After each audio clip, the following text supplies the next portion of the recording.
Hello, everyone. Welcome to Speakeasy Stories, where history meets simple English. Today I will tell you the story of a young boy who became one of the greatest leaders in history. This is the story of Alexander the Great. Let's begin. More than 2,000 years ago, in a small kingdom called Macedonia, a boy named Alexander was born. His father was King Philip II. His mother was Queen Olympias. From a young age, Alexander was different. He was curious. He was brave, and he loved learning. When Alexander was only 13 years old, his father hired a famous teacher for him. That teacher was Aristotle. Aristotle taught Alexander science, philosophy, geography, and literature.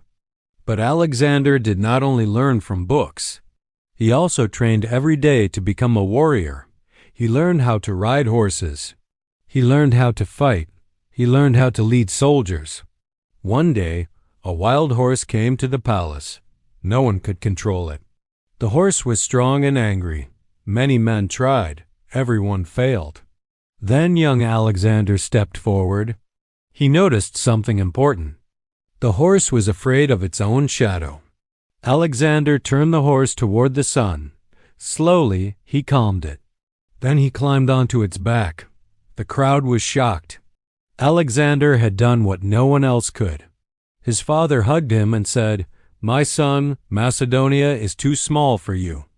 When Alexander was only 20 years old, his father died. Alexander became king. Many people thought he was too young. They were wrong. Alexander quickly took control of his army. He dreamed of building the largest empire in the world. And he did not wait. He marched east. He defeated powerful armies. City after city fell. He crossed deserts. He climbed mountains. He fought battles in foreign lands. Alexander treated brave enemies with respect. He learned local customs. He allowed people to keep their cultures.